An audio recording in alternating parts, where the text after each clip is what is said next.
Let's meet someone who defied the odds, rewrote his story, and built one of the most successful SEO agencies in the world, all before the age of 30. I'm Kate Save. The Inspired CEO starts now.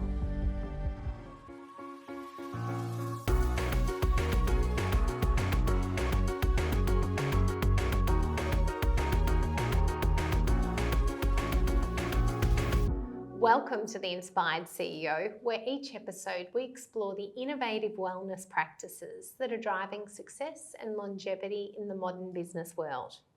In this interview, we speak with Harry Sanders, the founder of StudioHawk, one of the largest independent SEO agencies in the world, and co-founder of the luggage brand Kadi. Harry started StudioHawk at just 17 and has grown it into a global business with over 100 staff across Australia, the US and the UK. His journey from adversity to entrepreneurship has earned him recognition on the Forbes 30 Under 30 list, B&T's Entrepreneur of the Year, and the Australian Business Award for Marketing Innovation. So welcome, Harry. Thanks for joining me. Thanks, Kate. Always good to see you. And what I love about your story is people could not guess this. You hear all these incredible things that you've done, starting your journey so early, but you only started at 17 because of the circumstances. Yeah. If you had a normal childhood and growing up and maybe went to university, maybe you wouldn't have started your business at 17. So tell us a little bit about your childhood. Sure. So I grew up pretty normal to most people. At around 14, though, my mum was dealing with some mental health stuff, and unfortunately, she had to sell the house. Yeah. And so I went to go live with my dad. He was more of an old school sailor. Didn't like that I was on the computer all the time because Yes. boy, did I love that computer. And fast forward to about 17, I had this idea of starting my own SEO agency. I was doing some freelance work beforehand and I was really loving it. But like most people, you kind of go, I'd love to do this for myself, right? Was SEO really a thing? Like, did people know that as a throwaway term? Yeah, it wasn't a big thing. Okay. And certainly my idea to start like a specialized company that just did SEO Yes. was not really a thing at the time. Okay. So that was kind of what gave us a really big edge when we started out. Excellent. And so this journey then, so you moved out of your mum's house Yeah. to your dad's, Yeah. and then what happened? So was kind of, honestly, I think I was like super into the computer. I think it was almost like an escape for me, Yes. right? I could play games, I could code, and I could kind of, that was my little world. Yes. Around 17, and I would kind of stay with wherever dad's partner was at the time. Yeah. And sometimes, because he was a sailor, he'd be out for months of the year, right? So sometimes I'd be by myself. Right. And around 17, his partner at the time really hated me, right? Right. Absolutely hated me. She would talk about the baggage, right? Yeah. And one day it kind of clicked. I was the baggage. Right. And one day she came into the room and said to my dad, it's either the baggage or me. And he kind of chose her. And so that was the beginning of my journey at 17. Homeless, couch surfing, homeless camps, you name it, for about 8 months. Gosh.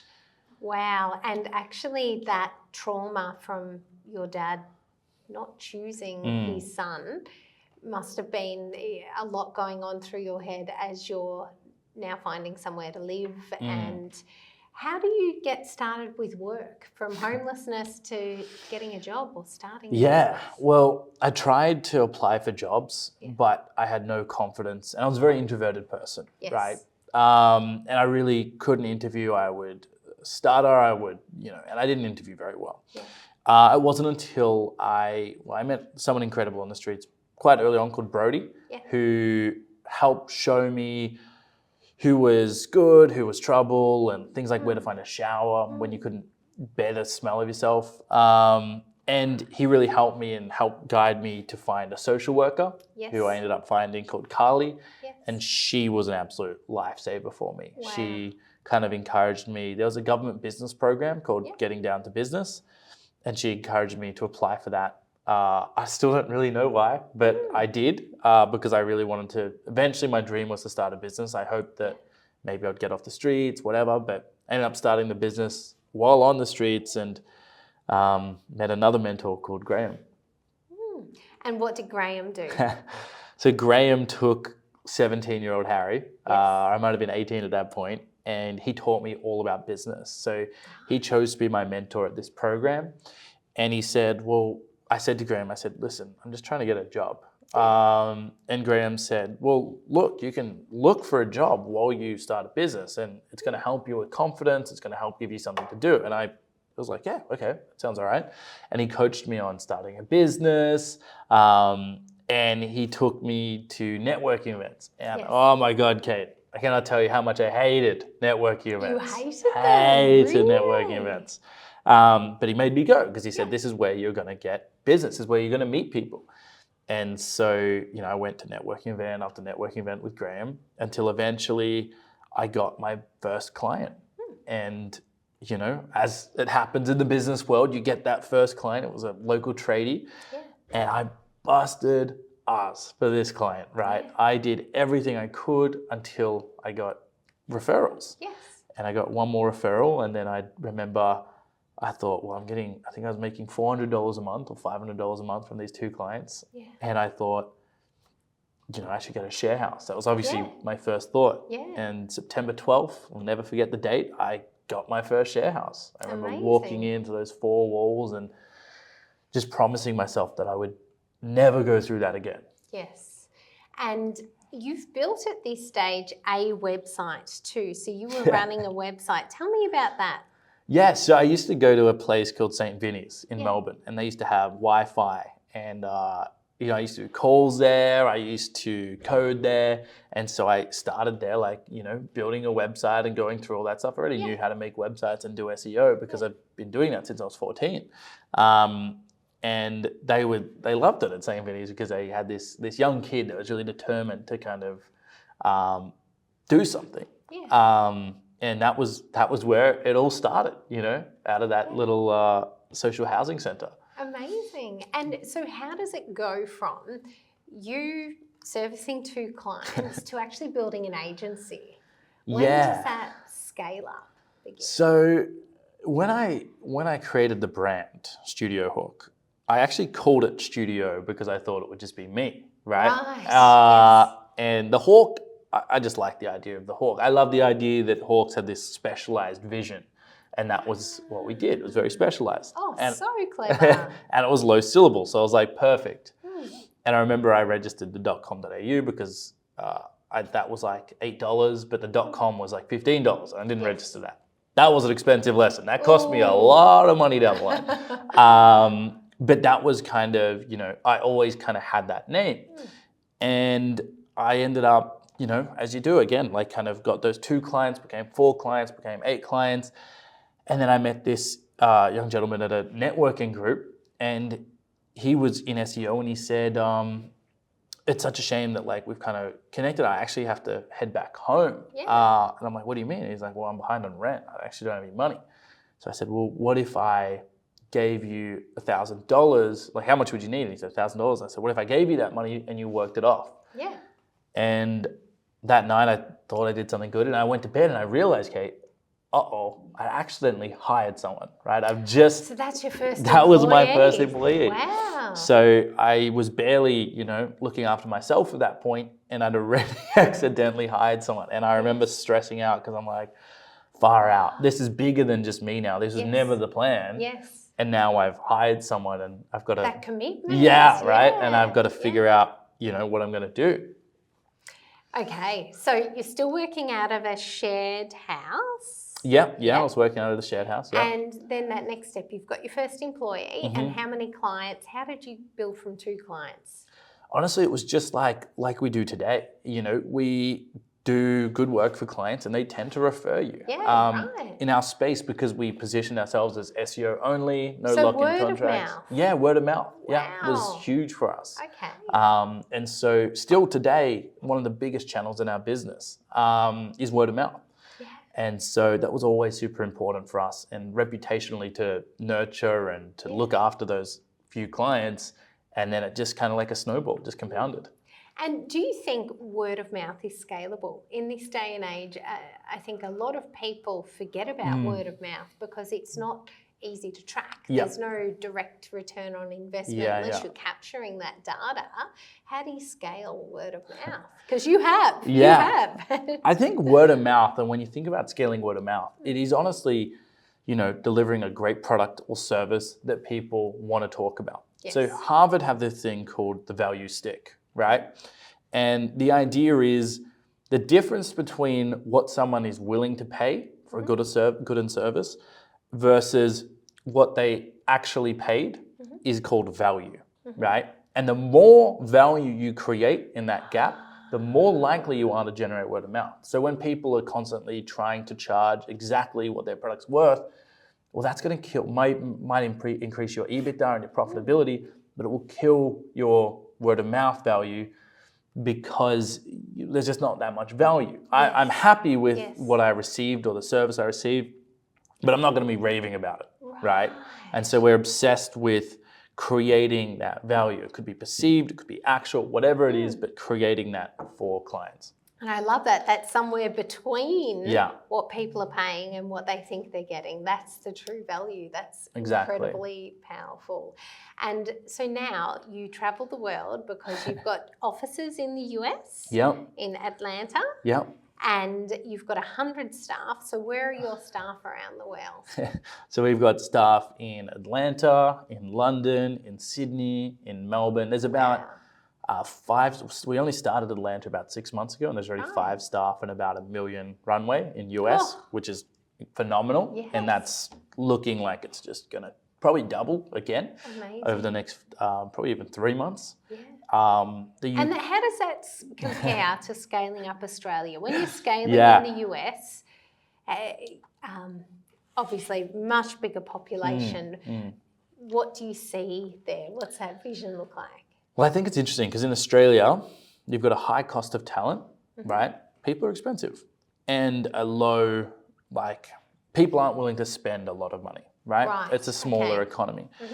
In the UK, you've got kind of cheaper talent, but people are willing to spend a little bit more. In the US, you've kind of got, fairly expensive talent, not quite as expensive as Australia, but people are willing to spend a lot, right? And especially because that conversion rate back to Australian dollar is so strong. So for us to have that impact in the US market, and which isn't very well served in our space, it's a huge growth opportunity. Like if we were the size in Australia where we're doing, call it 15 million in revenue, if we were to do or be the same market share as we are in Australia and the US, we would be doing 300 million in revenue. Now, I'm not saying it translates exactly like that, but you get the idea of just the opportunity of market. Yes, right. Incredible. So StudioHawk and now Kadi as well. Yeah. How was Kadi born?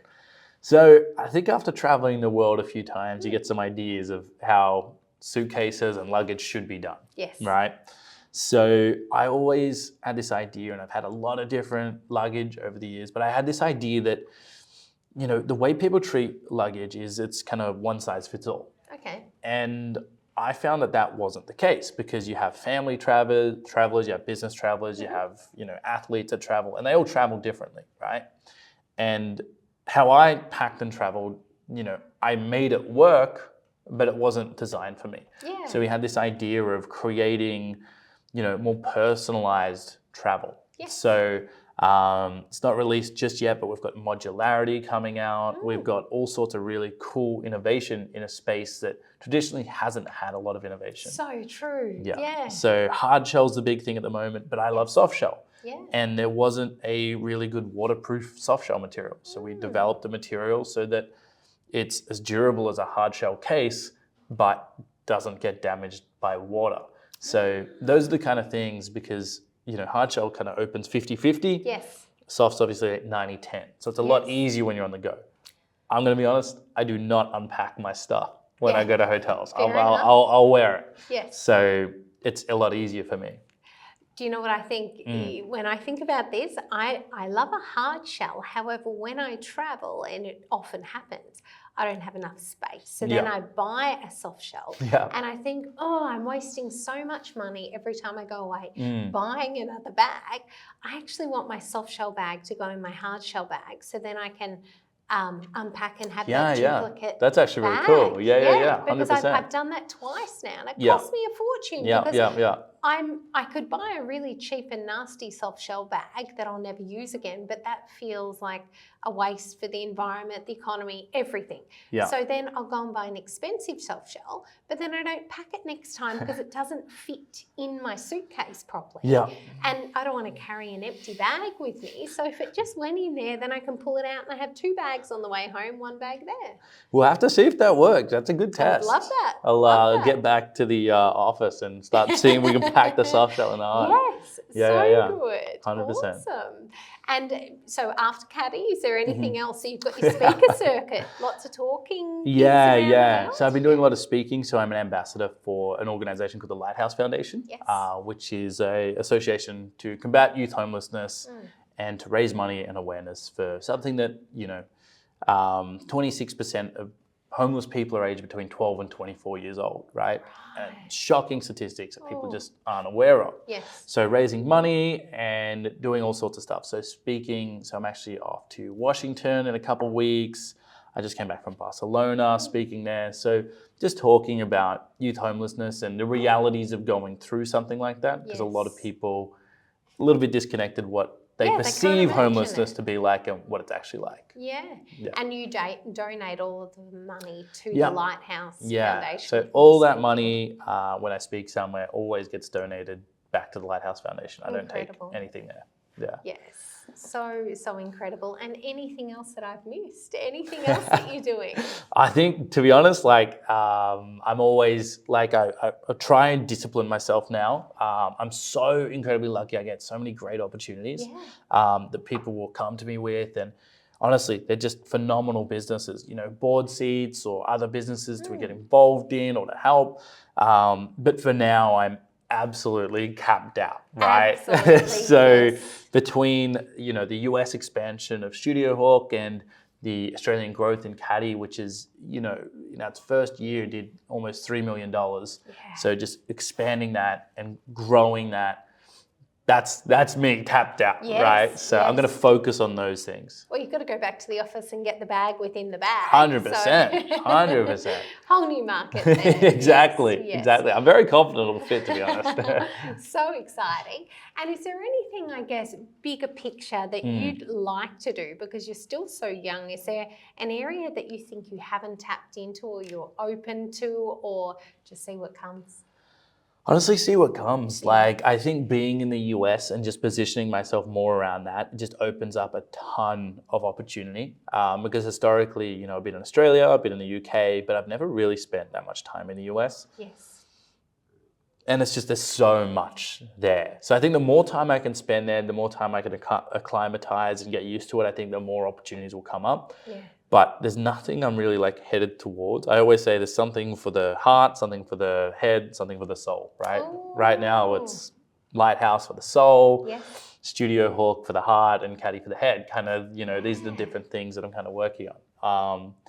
And that means that I'm kind of, capped out in the different things that I'm doing. But I am doing more personal brand stuff because I've been pretty slack. You're incredible with your personal brand stuff, and a huge thank you for having me on your show. Of course. As well, Messy Business, and your episodes are incredibly powerful and inspiring, and people showing that life it's messy and business is messy. It's incredible. 100%. So no, I love doing all that stuff. I think it's just now. Now I've stepped back as the operationally from StudioHawk Australia and StudioHawk UK. Now I'm all in the US and Kadi, and that's the real focus now. And I want to just see what I can do in the US. It's just, I've had so many buddies try and do it, but not be successful. And I think when you crack that $1 million in any business, as you know, Kate, is the real pillar of, has this got legs or not?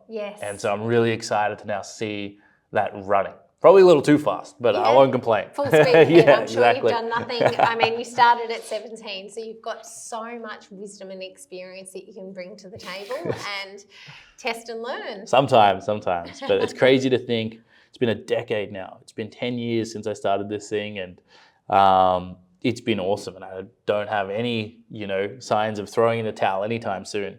So I've really loved it, and it just feels like a fairy tale. Like just where I've been and where it's come. Like it's just honestly remarkable. It's like that pinch me moment. And keep speaking and telling and sharing your story, because it's so inspiring. And I think if people know they can come from anywhere on their journey and still make things work, and as young as you've done it all as well, it's so empowering. And I think what you're doing with the Lighthouse is incredible too. So thank you so much for sharing your story. Appreciate it. And always good to see you. I'll see you soon somewhere. You too. This is the Inspired CEO, and we'll be right back.